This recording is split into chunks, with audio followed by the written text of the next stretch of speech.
Hello everyone, thank you for your patience in me getting this video out. I've had some allergy flare-ups these past few days, so if you notice my voice being a little bit low, that's exactly why. But with that, as I promised, I wanted to get this video out to you and ranking all the films I saw in February 2019, with the number one ranked film being the movie of the month. So with that, let's get started with number 9. Given that I absolutely adored director Dan Gilroy's previous film Nightcrawler, which also starred Jake Gyllenhaal and Rene Russo, you could consider this to be my first great disappointment of 2019. Velvet Buzzsaw had some inspired visual moments and solid performances, but as a whole, it was a narrative mess which could never commit to any single tone. It often plays itself too seriously for a story about literal haunted artwork, and by the time it loosens itself up, I lost interest. A worthy effort for an intriguing premise, but perhaps Dan Gilroy will deliver something better next time. I'm honestly shocked that I like this film slightly more than the original, one which I hated, unlike most people. Still, that isn't saying much. Even as Happy Death Day 2U delivers more laughs, returning filmmaker Christopher Landon repeats practically everything that made the first film nigh unbearable for me. Any film which makes an intentionally humorous montage of a girl committing suicide, all while wearing a smile on her face, is a mess in my book. The Lego Movie will go down as one of the most surprising movies in history. What that film did for animation and the film industry as a whole cannot be understated. But as for the sequel, which has come out 5 years later, the impact was much less powerful on me. There were still enough enjoyable moments to have appreciated the experience, I cannot deny that. Additionally, I completely understand the direction which Lord and Miller took their script, since its message seems like a natural progression from where the first film left off in terms of its themes. Still, the fact is that the delivery came off as extremely predictable and tired, and that's why I left very underwhelmed. I had fun with this one, but probably not enough to pick up a Blu-ray copy like I did with the original, as well as the Batman spin-off. If Alita, Battle Angel, and other films from the past few years, like Edge of Tomorrow, are to prove anything, it's that Hollywood is finally learning how to adapt Japanese material to the big screen correctly. Sure, there is still a fair amount of narrative and pacing issues, and I honestly felt as though both Oscar winners Jennifer Connelly and Mahershala Ali were wasted members of the cast. Other than that, though, Alita Battle Angel is about as good as I could have hoped it would be. With stunning visuals, great action sequences, and Rosa Salazar's compelling lead performance, I was ultimately satisfied by what Robert Rodriguez and James Cameron crafted here, even if it may not exactly be great.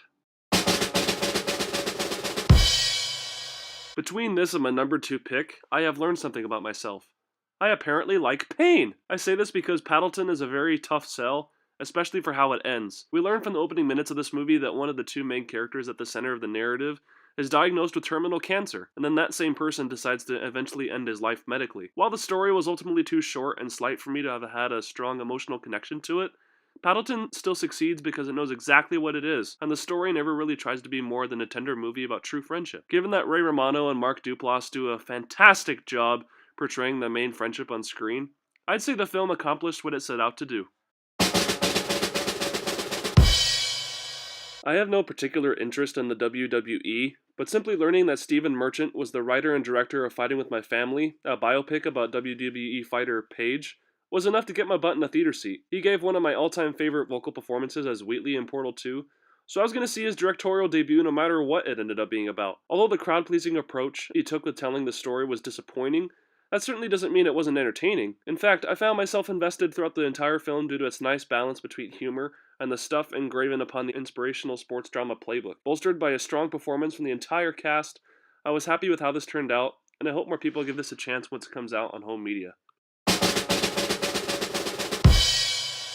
Again, we have a sports drama focusing on a subject I don't have that much personal interest in, but that didn't alienate me from my ultimately positive experience with this Netflix original, which was filmed gorgeously on an iPhone 7 by veteran director Steven Soderbergh. I doubt that I'll watch this again, but I cannot deny how much this assemblage of sharp imagery, poignant social commentary, and solid character work all culminated in an effective experience. It will probably have a stronger effect on those who have greater stakes in the NBA, or are more directly affected by the social dynamics at play in professional sports. Give this one a chance, for it certainly is different than your typical sports movie, but its deviations from cliché are much appreciated.